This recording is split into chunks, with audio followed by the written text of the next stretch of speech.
देखेंगे कि इससे पहले जो हम लोगों ने थायराइड हार्मोन्स पे 2 लेक्चर कंप्लीट लिए, पार्ट 1 पार्ट 2, और आज जो पार्ट 3 है। तो पार्ट 3 में बेसिकली हम लोग स्टार्ट करेंगे फंक्शन। अब तक हम चीजों को सब कुछ समझ चुके हैं, तो फंक्शन समझेंगे कि थायराइड हार्मोन्स का हमारे बॉडी के ऊपर क्या फंक्शन है, क्या जो फंक्शनिंग एक्शंस है हमारे बॉडीज के ऊपर, उन चीजों को समझेंगे। तो यहाँ पे हम चलते हैं एक एक करके अपने बॉडीज के ऊपर थायराइड हार्मोन्स जो है उसके फंक्शंस को, ह्यूमन बीइंग्स बॉडीज के ऊपर कैसे कैसे क्या फंक्शन है उन चीजों को देखेंगे। सबसे पहले फंक्शन जो हम समझते हैं यहाँ पे थायराइड हार्मोन का जो फंक्शन है, जो हमारे बॉडीज में जो मेटाबॉलिक एक्टिविटीज जो होते हैं, ईच एंड एवरी जो टिश्यूज है वहां पे मेटाबॉलिक एक्टिविटीज होती रहता है। तो यहाँ पे ये क्या करता है, बॉडी के जो टिश्यूज को इंक्रीज करता है मेटाबॉलिक एक्टिविटीज। तो जितने भी मेटाबॉलिक एक्टिविटीज है उन सारे को क्या करता है हमारे बॉडीज के अंदर में ये मेटाबॉलिक एक्टिविटीज को इंक्रीज कराते हैं। डायरेक्टली हम बात करें कि जो थायराइड हार्मोन का फंक्शन है वो बेसल बीएम जो बेसल मेटाबॉलिक रेट है, बीएमआर जो है ये इंक्रीज करता है। सम सर्कमस्टांसेस देखेगा जब हमारे बॉडीज के अंदर में जब एक नॉर्मल लेवल से थोड़ा सा हाइपर सिक्रीशन हो रहा है, लेकिन लार्ज क्वांटिटी में अगर थायराइड हार्मोन्स का सिक्रीशन स्टार्ट हो जाए तो 60 to 100 टाइम्स मोर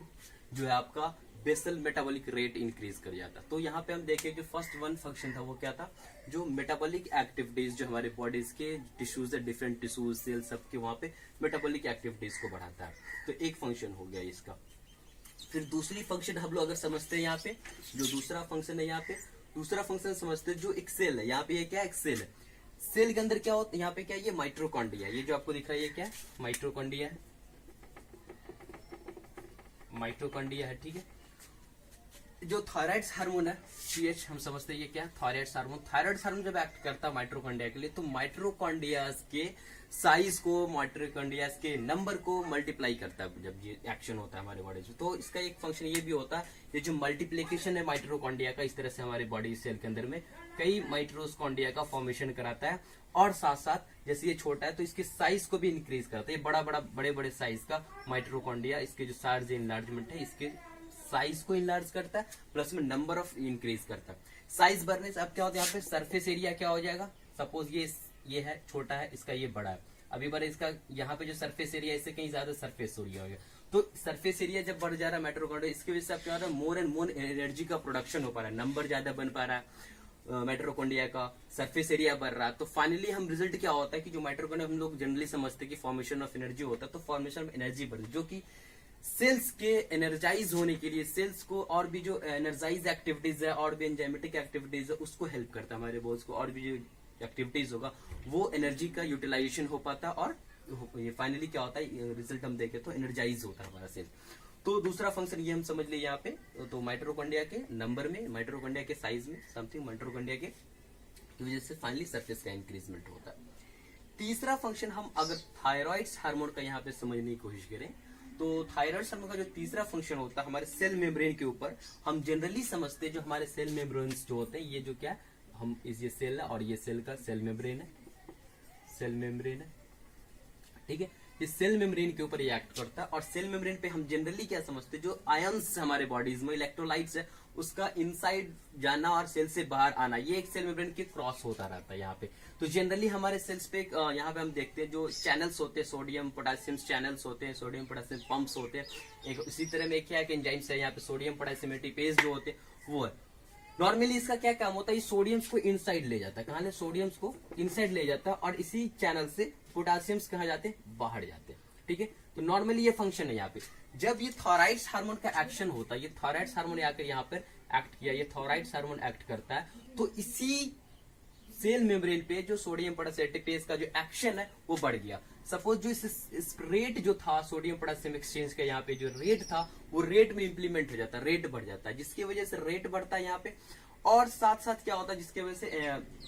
एनर्जी का यहाँ पे यूटिलाइजेशन और एटीपेज हम समझ रहे हैं, तो उसकी वजह से मोर एंड मोर क्या होता है बॉडी में हीट को भी देखा है। इसलिए इस वन ऑफ द मैकेनिज्म है थायराइड हार्मोन का, इस वजह से बॉडी के अंदर हीट का भी प्रोडक्शन देखा गया है, ठीक है। दूसरा इस सेल मेम्ब्रेन के ऊपर क्या एक्शन देखा गया है, सपोज यहाँ पे फिर से समझते हैं कि सेल मेम्ब्रेन है, सेल मेम्ब्रेन को थोड़ा लीकी बनाता है, पोरस बनाता है, मतलब ओपनिंग थोड़ा सा पोरस बनाता है। किसके लिए, तो नॉर्मली हम समझते हैं जो सोडियम का जो कंसंट्रेशन होता है एक्स्ट्रा सेलुलर फ्लूइड में, आउटसाइड फ्लूइड में, ये सोडियम है, ठीक है, ये सोडियम है आउटसाइड ऑफ कंसंट्रेशन कंसंट्रेशन ज्यादा होता है। तो ये जब इसके एक्शन की वजह से सेल मेम्ब्रेन क्या होता है, थोड़ा सा लीकी होता है। लीकी होने की वजह से क्या होता है, सोडियम से इन्फ्लक्स होता है, सोडियम इन्फ्लक्स करेगा, सोडियम इसके अंदर इन्फ्लक्स करेगा। अब सोडियम इसके अंदर इन्फ्लक्स करेगा तो जनरली क्या होगा, इसके इन्फ्लक्स की वजह से इनिशियली हमारे बॉडी के जो स्केलेटल सिस्टम है और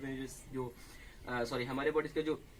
मस्कुलर सिस्टम है, स्केलेटल मसल्स है, उसकी जब हम बात करते हैं तो वहां पे जो सेल मेम्ब्रेन जो भी सेल्स होते हैं उसके एक रेस्टिंग मेम्ब्रेन पोटेंशियल होता है। तो सीरी में अगर मानते हैं -90 मिलीवोल्ट जनरली होते हैं, -90 मिलीवोल्ट जो होता है हमारा रेस्टिंग मेम्ब्रेन पोटेंशियल, आरएमपीज होते हैं, ठीक है, रेस्टिंग मेम्ब्रेन पोटेंशियल। तो ये लीकी चैनल्स होने की वजह से क्या होता है, जनरली अगर leaky channel initiate thyroid hormone leaky channel बनाया, लीकी चैनल से सोडियम का इन्फ्लक्स हुआ, जिसकी वजह से क्या होता है, ये अब निगेटिविटी कमती चली गई और एक थ्रेशोल्ड एनर्जी पे आता है, जिसकी वजह से जैसे ये थ्रेशोल्ड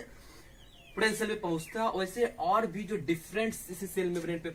मौजूद होते हैं channels, different sodium potassium channels होते हैं, वो भी एक्टिव में आ जाता है और उसी एक्टिव की वजह से फिर हीट का प्रोडक्शन से देखा गया। तो वो भी वन ऑफ द मैकेनिज्म होता है जो हीट हाइपर थायराइडिज्म के केस में थोड़ा large quantity of high thyroid अगर सिक्रेशन हो तो वहां पे भी देखा गया कि हीट की इसकी वजह से हो पाता है, ठीक है। तो ये सेल मेम्ब्रेन के ऊपर एक्शन देख ली। अब हम जो एक मोस्ट और इम्पोर्टेंट फंक्शन जो थायराइड हार्मोन का समझते हैं यहाँ पे, देखिए बहुत ज्यादा इंपॉर्टेंस हम समझते हैं ग्रोथ, जो हमारे बॉडीज का जो ग्रोथ एंड डेवलपमेंट्स की हम बात करते हैं, ग्रोथ एंड डेवलपमेंट की जो बात करते हैं, तो इसका थायराइड हार्मोन का एक बहुत मेजर रोल हमारे बॉडीज के ऊपर। हमारे बॉडीज के ऑल टिश्यूज का ग्रोथ कराता है, जनरलाइज ग्रोथ कराता है, स्पेसिफाइज ग्रोथ कराता है। और जब ग्रोथ की बात करते हैं तो ग्रोथ हार्मोन से रिलेटेड क्या कहते हैं, ये ग्रोथ की जब हम बात करते हैं तो जो हमारे बॉडीज में जनरली जो ग्रोइंग चिल्ड्रंस उस पर हम इस हार्मोन्स पे ज्यादा अगर हम कंसिडर करें देखते उसमें ज्यादा इंपॉर्टेंस होता है। बिकॉज एक चीज यहाँ पे अच्छे से हम समझते हैं कि जो ग्रोथ की एक्टिविटी जो थायराइड हार्मोन की वजह से होती है, तो ग्रोइंग चाइल्ड में ये बहुत ज्यादा इंपॉर्टेंस है इस चीज का। बेसिकली हम समझते हैं यहाँ पे, क्योंकि अगर किसी भी ग्रोइंग चाइल्ड में हाइपोथायराइडिज्म का अगर डिसबैलेंस वगैरह हो रहा है, हाइपरथायराइडिज्म हो रहा है, हाइपोथायराइडिज्म हो रहा है, तो कई डिफिकल्टीज देखने को मिलता है, वो समझते हैं यहाँ पे। जनरली यहाँ पे एक डायग्राम्स आपको दिख रहा होगा ब्लू कलर में एंड ब्लैक कलर में, पीपल्स के हैं, डिफरेंट ईयर्स है, यहाँ पे एज लिखे हुए हैं, डिफरेंट एज है। इधर जो नॉर्मल पीपल्स है, इधर में हाइपरथायराइडिज्म पेशेंट जो है पीपल्स है, यहाँ पे ले इस तरह से, ठीक है, जो ब्लू कलर में है। तो ये एक नॉर्मल यहाँ पे पार्टीशन है जो अलग अलग करता है इन दोनों को, ठीक है। जनरली हम समझते हैं कि जो थायराइड हार्मोन है वो ग्रोथ कराता है, ग्रोथ की बात हम कर रहे थे। तो ग्रोथ जब वो कराता है तो चाइल्ड इन जो ग्रोइंग चाइल्ड्स होते हैं उसमें डेवलपमेंट होता है, ग्रोथ होगा तो जनरली अब बोन्स के ऊपर स्केलेटल सिस्टम पे एक्शन होगा, एक्शन सिस्टम पे तो बोन्स का हाइट बढ़। और हम ये चीज समझते हैं कि हमारी जो हाइट इंक्रीजमेंट होता है वो कहीं ना कहीं लॉन्ग बोन्स इसके लिए बहुत वन ऑफ द फैक्टर जो लॉन्ग बोन है, लॉन्ग बोन जितना ज्यादा लेंथ बढ़ेगा उतना ज्यादा हाइट बढ़ेगी हमारे हर पर्सन का। तो यहाँ पर जब अगर किसी भी पेशेंट को हाइपरथायराइडिज्म हो जाए, यहाँ पर क्या देखिए, अगर 5 साल का यहाँ पे है, ये जो हाइपरथायराइडिज्म है 5 साल का, मान लिया एक एग्जांपल के लिए हम यहाँ पे 5 साल ले रहे हैं, यानी कि ये 5 साल age consider of initial age, बिल्कुल इनिशियल एज की हम बात कर रहे हैं, वहां पर अगर हो जाए तो एक लिमिट ईयर हम देख रहे हैं कि अगर कोई पर्सन 5 साल है, यहाँ पे 5 साल है, तो उसमें देखने को क्या मिल रहा है कि सेम हाइट का, चलो ठीक है। लेकिन जैसे हाइपरथायराइडिज्म हो गया अर्लियर एज में, जैसे वो क्रॉस कर रहा है इनिशियल एज के बाद और इसमें भी चल रहा है, ये नॉर्मल चल रहा है, ये इनिशियल, तो उसकी हाइट बढ़ रहे, एक लंबे हाइट तक पहुंचता है। लेकिन होता है एक्चुअली क्या है जो हाइपरथायराइडिज्म वाले में, कि एक अर्लियर चाइल्ड में, अर्लियर बच्चा 10 साल का ही है लेकिन उसको हाइट्स जो देखने को मिलेगा वो लगेगा कि कहीं उससे ज्यादा, जैसे कि हम समझते हैं एक नॉर्मल 10 ईयर का चाइल्ड है यहाँ पे, और ये 10 ईयर का चाइल्ड है जिसका हाइपोथायराइडिज्म है, तो यहाँ पे 10 ईयर के चाइल्ड की हाइट ज्यादा है एज कम्पेयर टू यहाँ पे नॉर्मल। इसी तरह फिर वो 15 ईयर पे आते, 15 ईयर का जो चाइल्ड है उसका जो हाइट से यहाँ पे देखने को मिल रहा होगा, ये हाइट कहीं ज्यादा है इस यहाँ पे, ठीक है। लेकिन यहाँ पे 15 ईयर्स के जो है ये नॉर्मल है, तो यहाँ पे ये कम है। यहाँ तक हम समझते हैं जो अगर इनिशियल समय वो क्या होता है ग्रोथ बढ़ता है। लेकिन बहुत सारे केसों में क्या हो रहा है कि जब वो एडल्ट होगा, यानी जो हाइपरथायराइडिज्म रहा ये एडल्ट हो गया, एडल्ट होने के बाद एक जो एस्पेक्टेड उसका जो एक एस्पेक्टेड ग्रोथ होना चाहिए था वो नहीं हो पाता है, क्योंकि जब एक एस्पेक्टेड एक 30 ईयर पर्सन का हम देख रहे हैं यहाँ पे, इतना ये हाइट होना चाहिए था एज कॉम्पेरेटिवली यहाँ से यहाँ होना चाहिए था, ये हाइट यहाँ तक आना चाहिए था इसको भी, लेकिन ये इतना हाइट को कंप्लीट नहीं कर पाया ड्यू टू, ये क्यों नहीं कर पाया हम समझते आगे। तो हाइट ग्रोइंग होता है ग्रोइंग, जब हाइपरथायराइडिज्म होता है तो हाइट बढ़ते हैं बच्चों में, ऐसा कुछ नहीं, हाइट बढ़ते हैं, लेकिन जो नॉर्मल एज में होना चाहिए उससे कॉम्पिटेबली बढ़ते हैं। उसके अप टू एज की जब बात करें, जब वो एडल्ट हो गया, मान लो 30 ईयर्स हो गए, तो उसमें जो एक एक्सपेक्टेड हाइट होना चाहिए था वो इसमें भी देखा जाता है कि नहीं हो पाता। अब ये क्यों ऐसा होता है, वह चीज को हम समझते हैं, क्योंकि हम एक चीज को बेसिकली बेसिक चीज समझते हैं, जो बोन्स, जो लॉन्ग बोन्स हमारे बॉडीज में होते हैं, जो लॉन्ग बोन्स हमारे बॉडीज में होते हैं, ये लॉन्ग बोन क्या करते हैं, का ग्रोथ होता रहता है। और ग्रोथ होता है कब, ये आपका जो लॉन्ग बोन का ऊपर वाला पार्ट है, यहाँ से ऊपर एपीफाइसिस है, ये डायाफाइसिस है, ये एपीफाइसिस, बीच का मेटाफाइसिस। जब डायाफाइसिस सैफ्ट के साथ, यानी डायाफाइसिस जो है एपीफाइसिस के साथ फ्यूज हो गया, तो ये बोन आपस में फ्यूज हो गया, ये पार्ट्स और ये पार्ट्स जब जाकर के, तो जनरली क्या होता है, ग्रोथ नहीं होता है। तो एक्चुअली होता क्या, थायराइड हार्मोन का एक और एक्शन देखा गया, वो अर्लियर ये जो फ्यूजन है डायाफाइसिस का इस शाफ्ट के साथ, जनरली ये फ्यूज समझते हैं यहाँ पे, एक समझने यहाँ पे फ्यूज नहीं रहता, ठीक है, लेकिन थायराइड हार्मोन के एक्शन के बाद इसका फ्यूजन रेट भी बढ़ने लगता है। तो इसका फ्यूजन रेट बढ़ेगा तो क्या होगा, जब ये फ्यूज कराएगा थायराइड हार्मोन, और जल्दी कम एज में इसका फ्यूजन भी स्टार्ट होगा, ये कम एज में ही क्या होगा, इसका फ्यूजन भी स्टार्ट हो जाएगा। और जब ये फ्यूज कर जाता है तो इसका हाइट का इंप्लीमेंट नहीं होगा, जैसे एपीफाइसिस डायाफाइसिस के साथ फ्यूज हो जाएगा तो हाइट नहीं बढ़ेगा। तो ग्रोथ हार्मोन इनिशियल स्टेज में ग्रोथ करवाया तो जनरली बढ़ना स्टार्ट हुआ, लॉन्ग बोन पर्सन का हाइट ज्यादा देखने को मिला, लेकिन जब साथ साथ क्या करा, ये एपीफाइसिस डायाफाइसिस का फ्यूजन भी करा, एपीफाइसिस जो एपीफाइसिस है ये आपको दिख रहा है एपीफाइसिस, एंड ये डायाफाइसिस का फ्यूजन भी कराया, तो जल्दी से ये फ्यूज भी हो गया, अर्लियर एज में फ्यूज भी होगा तो हाइट भी नहीं बढ़ पाया। तो इसी रीजन से देखते हैं हाइपरथायराइडिज्म जो पेशेंट्स जो बच्चे यहाँ पे होते हैं, उसमें हम देखते हैं कि एक एक्सपेक्टेड जो हाइट होना चाहिए इसमें भी देखा गया कि नहीं होता। दूसरा, ग्रोथ के लिए इंपॉर्टेंस होता है फीटस में, हम बात करेंगे तो फीटस में, और जो पोस्ट नेटल बर्थ होते हैं, द फ्यू आवर्स, उसमें बहुत इंपॉर्टेंट होता है ब्रेन के डेवलपमेंट के लिए थायराइड हार्मोन का। बिकॉज अगर देखा गया कि अगर कॉन्जेनाइटल एब्सेंस की वजह से कि अगर बच्चों जो पैदा हो रहे हैं उसके अंदर थायराइड ग्लैंड्स नहीं है, तो इमीडिएटली उसे करेक्शन, मेडिकल करेक्शन करना चाहिए, क्योंकि कि अगर few days and few weeks उसे थायराइड हार्मोन नहीं मिल पा रहा है तो it may be permanent deficient of the mind से वो मेंटली वो परमानेंट डेफिशिएंट हो जाएगा। और इस तरह के बच्चों में जिसका हो पा रहा है या फिर बहुत ही एब्सेंट नहीं है, कम मिल पा रहा थायराइड हार्मोन, तो मेंटली रिटार्डेड वगैरह होने की चांसेस बहुत ज्यादा हो जाते हैं, ठीक है। तो इस तरह से यहाँ पे हम समझे कि थायराइड हार्मोन का एक्शंस कहाँ कहाँ पे ग्रोथ पे क्या इफेक्ट पड़ता है, मतलब चाइल्ड जो ग्रोइंग एज के उस पर क्या पड़ता है। तीसरा जो नेक्स्ट जो हम देखेंगे, तीसरा नेक्स्ट जो हम आते हैं यहाँ पे, जो एक्शन है थायराइड हार्मोन का कार्बोहाइड्रेट के ऊपर क्या, कार्बोहाइड्रेट जो हमारे बॉडी में कार्बोहाइड्रेट होता है, कार्बोहाइड्रेट मेटाबॉलिज्म में हम देखते हैं जो थायराइड हार्मोन या टीएच है, थायराइड हार्मोन का एक्शन जब हम देखते हैं तो थायराइड हार्मोन क्या कार्बोहाइड्रेट को क्या करता है,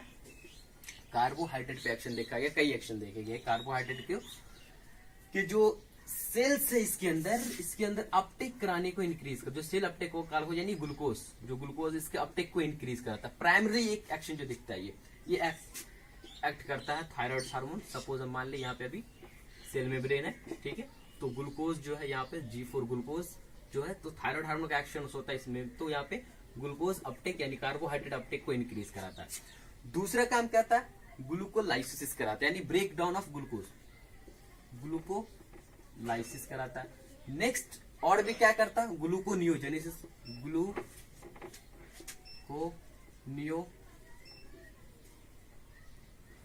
जेनेसिस कराता है, न्यू ग्लूकोज का फॉर्मेशन कराता है। दूसरा क्या कराता है यहाँ पे, और क्या कराता है, जो जीआईटीज है यहाँ पे हम बात करें, जो गैस्ट्रोइंटेस्टाइनल ट्रैक्ट्स है, इस जीआईटीज से क्या करता है, ग्लूकोज के जो कार्बोहाइड्रेट है उस कार्बोहाइड्रेट के एब्जॉर्प्शन को बढ़ाता है, कार्बोहाइड्रेट के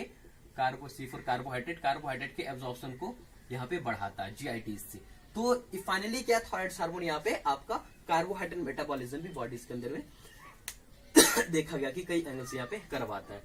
और जो ये प्राइमरी एक्शन हो गया, सेकेंडरीली क्या होता है, यहाँ पे कार्बोहाइड्रेट का एक्शन देखने को मिला है, जो हम देखते हैं यहाँ पे, जो सेकेंडरीली कार्बोहाइड्रेट का एक्शन देखने को मिलता है, कैसे एक थायराइड हार्मोन जो है,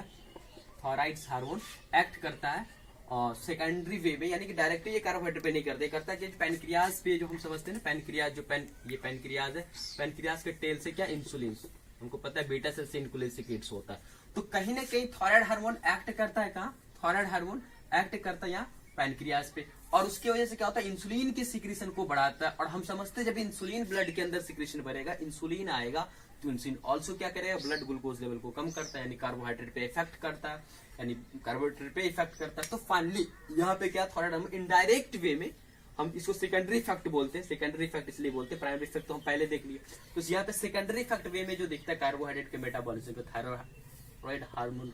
का एक्शन वो ये होता है कि इंसुलिन का सिक्रीशन करवाता है, और जिसकी वजह से ये दिखता है। ठीक है, तो आज के सेशन में हम लोग इसी फंक्शन के साथ क्लास को एंड करेंगे।